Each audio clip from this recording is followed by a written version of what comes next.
amazing datang. Ya, ini juga pernah kami alami ya. Jadi kalau misalnya saya perhatikan janda di Sarfat ini, mungkin di antara kita pernah mengalami, dan saya bahkan pernah mengalami hal seperti ini. Ketika tidak ada apa-apa lagi, tapi tamu kita berdatangan terus banyak ya. Terus kita harus seperti apa? Karena mungkin kita lihat gula kita aja udah menipis. Untuk 3 orang gak cukup. Padahal yang datang 6 orang. Ya. Tapi dari sini kita bisa melihat seperti apa sikap kita ketika kita mengalami kondisi seperti ini. Tindakan apa yang harus kita lakukan supaya hidup kita ini mencari berkat di dalam keterbatasan kita? Kadang kan kita bilang, kalau saat ini Tuhan aku belum bisa memberi, belum punya sesuatu yang mau diberi. Apakah ketika nanti kita sudah memiliki harta yang banyak bisa memberi? Belum bisa dijamin juga. Karena kalau ketika kita sudah memiliki banyak berkat, banyak juga kebutuhan, banyak juga yang kita mau inginkan. Jadi sebenarnya itu dari dalam hati ini. Orang mau memberi itu bukan karena tunggu ada uang dulu, tunggu banyak berkat dulu, enggak, tapi dari sikap hati kita. Kalau kita memiliki sedikit, bagi sedikit-sedikit, kan cukup bersama-sama, ya. Nah, yang pertama kita melihat di sini, poin yang pertama adalah tindakan apa yang harus kita lakukan supaya hidup kita menjadi berkat di saat kita mengalami keterbatasan, ya. Yang pertama, kita harus percaya dan melakukan perintah Tuhan. Ya, ayatnya 9-10 dikatakan, bersiaplah pergi ke Sarfat yang termasuk wilayah Sidon dan diamlah di sana. Ketahuilah, aku, kata Tuhan, telah memerintahkan seorang janda untuk memberi engkau makan. Ya, seorang janda Tuhan perintahkan untuk memberi dia makan. Janda miskin lagi, tidak memiliki apa-apa lagi. Tetapi Tuhan tahu hati seorang janda ini. Makanya Tuhan memilih dia di antara orang-orang di tempat itu menjadi saluran berkat buat Elia. Ya.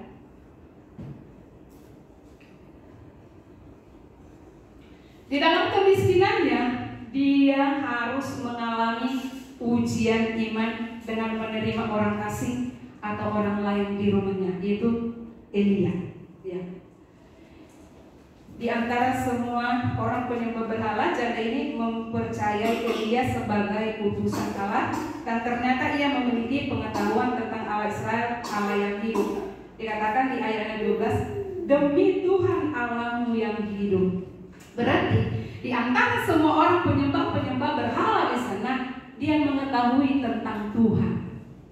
Demi Allahmu yang hidup, dia berkata kepada Elia, Allah ini itu Allah yang hidup. Berarti dia tahu bahwa Allah Elia, Allah yang hidup, sanggup memulihkan keadaannya. Jadi ketika Tuhan memerintahkan Elia datang ke rumahnya, dia menerima Elia dengan senang hati. Ya. Tangan Tuhan tidak kurang panjang untuk memelihara dan menyertai hidup setiap orang, karena Allah mengetahui setiap kehidupan kita. Jadi dia tahu, saya mau tinggal di Ambon asal suami saya mau tinggal di Amerika, Tuhan tahu. Oh, ada seorang di sana, orang yang hatinya murni, dia saya pakailah menjadi saluran berkat. Dia tahu, kita dimanapun Tuhan itu Allah Maha tahu. Dia tahu kondisi kita enggak, dia tahu. Tapi dia tahu hati kita ini maukah memberi kepada orang lain di dalam keterbatasan kita. Asalkan kita percaya dan melakukan perintah Tuhan. Seperti seorang janda ini bersedia menerima Elia di rumahnya walaupun dalam situasi yang tidak memungkinkan. Dalam hal ini Tuhan tidak melihat kelebihan dan kekurangan kita, namun yang Tuhan lihat adalah ketulusan dan kemurahan hati kita untuk melakukan perintah Tuhan. Karena ini adalah perintah Tuhan.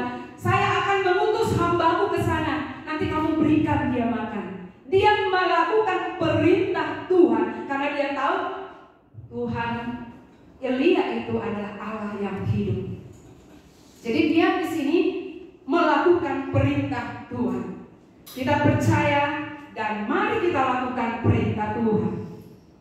Yang kedua, bagaimana supaya kita menjadi berkat di keterbatasan kita? Kita bertindak dengan iman yang besar. Saya percaya ketika janda ini tidak memiliki iman yang besar, dia tidak akan mampu melakukan ini. Tetapi ketika dia memiliki iman yang besar, makanya dia mampu melakukan ini. Pasti kalau dia tidak memiliki iman yang besar, dia akan berpikir, Tuhan, apa ini tidak salah?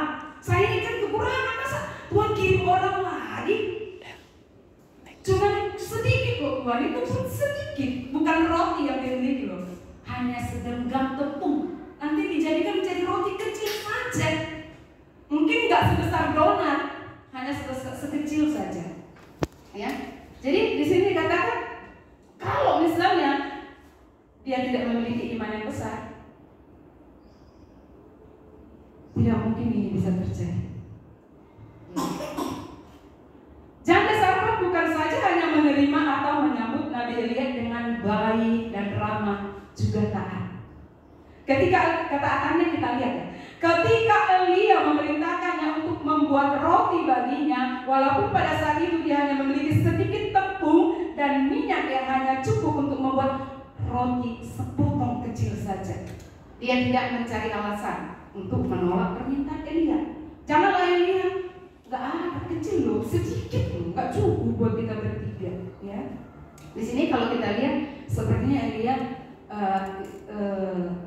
kayaknya masa dia minta untukku dulu ya, buat dulu untukku, setelah itu baru untukmu. Padahal sedikit saja yang mereka miliki, janda ini miliki, tapi dia berkata buat dulu untukku, nanti baru untukmu dan anakmu. Ya, dia tidak mencari alasan untuk menolak permintaan Elia. Dia melakukan perintah Elia dan memberikan semua yang dimilikinya karena dia mengimani dan mempercayai perkataan Nabi Elia bahwa tepung dan minyak itu tidak akan habis. Ini adalah tindakan iman yang luar biasa. Dia percaya tepung itu tidak akan habis, ya, minyaknya tidak akan habis. Ketika engkau membuat dulu untukku, nanti tepungnya, minyaknya akan tetap ada. Kita kan seringkali bilang, masa sih? Mana mungkin? Masa kita udah bikin, udah kita bikin jadi roti, masih ada lagi, masih tetap ada? Itu hanya bisa kita lakukan dengan iman yang besar. Kalau ini kita hanya iman santoso atau iman kecil saja, tidak mungkin bisa kita lakukan ini. Tetapi karena janda ini memiliki iman yang besar, maka dia melakukannya. Jika bukan dengan iman yang besar dan luar biasa, janda ini tidak mungkin dapat melakukan hal tersebut. Kondisi apapun Bapak Ibu yang sedang kita alami saat ini, mari kita bangkitkan iman kita. Mari kita segarkan lagi iman kita, bahwa Allah itu adalah Allah yang setia dan selalu ada dalam setiap keadaan kita. Tuhan tahu nggak saat ini kekurangan saya? Tuhan tahu. Tuhan tahu nggak apa yang saya butuhkan saat ini? Tuhan tahu. Tuhan tahu nggak apa yang Bapak Ibu butuhkan saat ini? Tuhan tahu. Nah, menjadi kebutuhan kita sore hari ini, Tuhan tahu nggak? Tuhan tahu. Dia akan memberikan jalan keluar dari setiap persoalan yang sedang kita hadapi. Ya, kita juga bisa baca dalam Ibrani 11. Iman adalah dasar dari segala sesuatu yang kita harapkan dan bukti dari segala sesuatu yang tidak kita lihat. Ini adalah iman yang besar. Mari kita, Bapak Ibu, jika saat ini kita mengalami kondisi yang seperti ini, mari kita bangkitkan lagi iman kita, segarkan lagi iman kita, berikan iman kita yang besar. Karena situasi sulit yang kita alami saat ini bukan itu akhir dari kehidupan kita, Bapak Ibu. Tapi saya percaya itu adalah awal pemulihan. Ketika kita mau dibentuk oleh Tuhan, ketika kita mempercayai, ketika kita mengimani apa yang akan Tuhan kerjakan di dalam kehidupan kita. Yang ketiga, supaya kita menjadi berkat di dalam kondisi sesulit apapun yang kita alami. Mari kita memberi yang terbaik kepada Tuhan. Bagaimana cara kita memberi yang terbaik? Orang kita nggak punya apa-apa kok.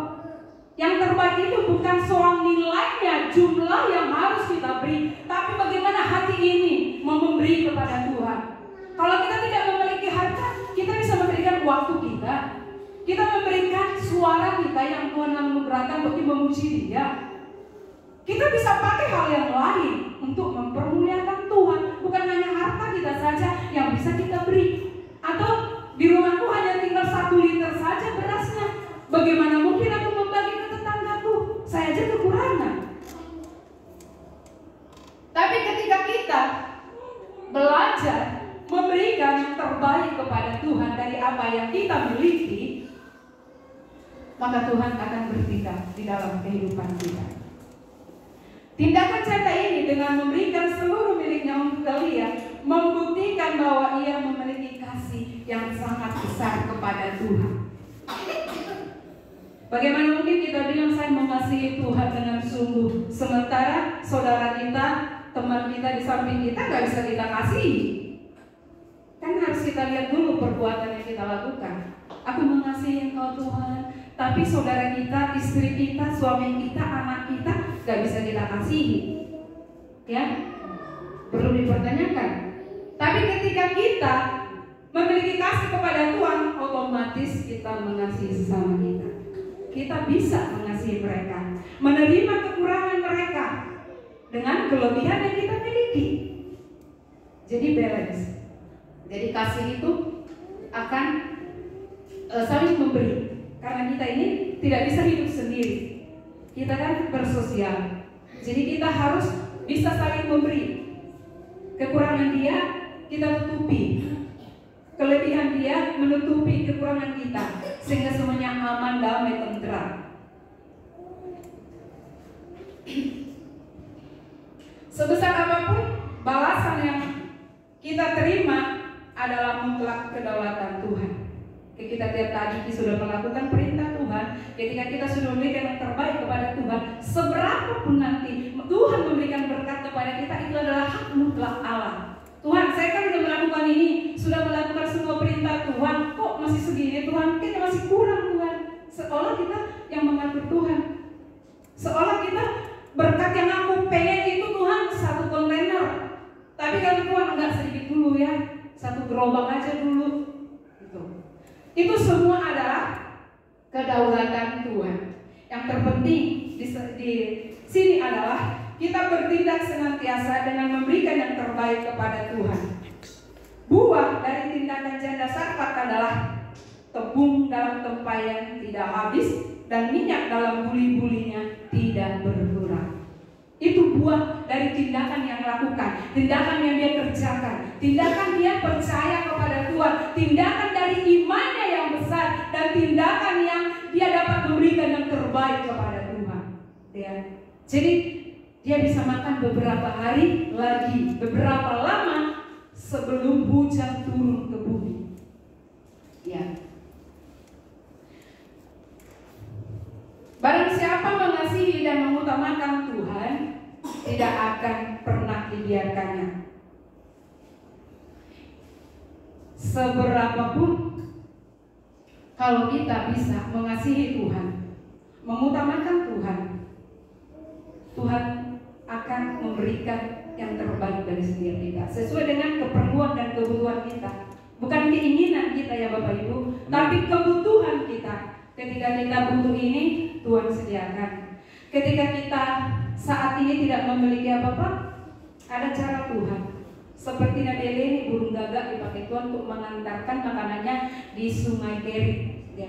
Pada saat itu Raja Ahab yang mengejar-ngejar dia bersembunyi di Sungai Kerit. Kata Tuhan, kamu ke sana. Tuhan memerintahkan burung gagak untuk mengantarkan makanannya. Dan pada saat itu, waktu Eleni bilang tidak ada hujan di negeri ini, ya, hujan tidak datang, Sungai Kerit pun mengering. Akhirnya Tuhan suruh pergilah kau ke Sidon, ke Sarfat, di sana ada janda. Saya sudah katakan kepada dia supaya dia menampung engkau untuk memberikan makan dan minummu. Ya, jadi setiap orang-orang yang percaya dan selalu melakukan perintah Tuhan, Tuhan tidak pernah akan membiarkan dia. Ada Ketika kita tidak memiliki apa-apa, ada saja jalan. Walaupun berkat sedikit sesuai dengan kebutuhan kita, pasti Tuhan tahu. Mungkin kalau Tuhan langsung bilang diberikan terus banyak, bisa kita sombong. Ya, tapi Tuhan tahu kebutuhan setiap kita. Puji nama Tuhan. Kesimpulan dari ayat demi ayat yang sudah kita baca adalah tidak ada alasan bagi setiap kita untuk tidak menjadi berkat bagi orang lain. Walaupun di dalam rumah kita tidak ada sedikit atau lebih dari yang kita miliki menurut kita, tapi itu tidak menjadi alasan untuk kita tidak menjadi berkat buat orang lain. Kita dapat bisa menolong mereka dengan kita mendengarkan keluhan mereka. Ya, itu juga berkat buat orang lain yang sangat membutuhkan. Keterbatasan atau kekurangan kita bukan penghalang untuk memberkati orang lain. Jadi apapun keadaan kita saat ini, kita harus tetap bisa menjadi berkat buat orang lain. Setiap kita ini saling membutuhkan satu dengan yang lain. Jadi kita tidak bisa hidup sendiri, kecuali kita hidup di hutan. Di hutan pun tetap ada hewan lain kan, nggak sendiri juga. Jadi kita ini adalah orang-orang yang saling membutuhkan satu dengan yang lainnya. Tuhan mengetahui segala sesuatu yang terjadi dalam kehidupan kita. Dan ketika kita mau berbuat, Allah lah yang memampukan kita melakukannya. Jadi ketika hati kita ini mau melakukan sesuatu yang baik, menurut kita tidak ada mampu atau memberkati, Tuhan yang memampukan kita. Bukan dengan kemampuan kita sendiri, tapi Tuhan menganugerahkan kemampuan kepada kita untuk melakukan yang baik buat orang lain. Kesulitan hidup bukanlah akhir dari segalanya, tetapi awal dari pemulihan, asalkan kita mau dipakai Tuhan menjadi alatnya. Ya. Jadi kesulitan, mungkin Bapak Ibu mengalami kesulitan ekonomi saat ini, atau mengalami persoalan rumah tangga saat ini, itu bukanlah akhir dari kehidupan kita. Tapi ketika kita mau dibentuk oleh Tuhan, itu adalah awal dari pemulihan kita. Oleh sebab itu, Bapak dan Ibu, saudara-saudara yang terkasih, apapun keadaan kita saat ini, mari kita tetap percaya kepada Tuhan. Miliki iman yang besar kepada Tuhan. Berikan yang terbaik kepada Tuhan. Tuhan tidak meminta harta kita, tetapi Tuhan meminta kerelaan hati kita untuk kita mau dipakainya menjadi alatnya untuk memberkati orang lain. Apa yang kita miliki? Ya, kalau kita bisa berbicara baik, itu menjadi berkat buat orang lain. Kalau kita juga memberi sedikit yang kita miliki, itu menjadi berkat buat orang lain. Mungkin saat ini orang lain itu butuh banget. 1.000 pun itu berharga buat dia. Mungkin buat kita enggak, buat apa 1.000? Tapi mungkin buat dia itu sangat berharga. Oleh sebab itu, mari kita jemaat Tuhan memberikan hati kita. Di dalam keadaan sesulit apapun Bapak Ibu, pertolongan Tuhan tidak akan pernah terlambat dari setiap kita. Tepat pada waktunya Dia akan memberikan pertolongan, dan pertolongan yang Tuhan berikan itu akan menjadi berkat buat orang-orang di sekitar kita. Amin. Puji nama Tuhan. Kita akan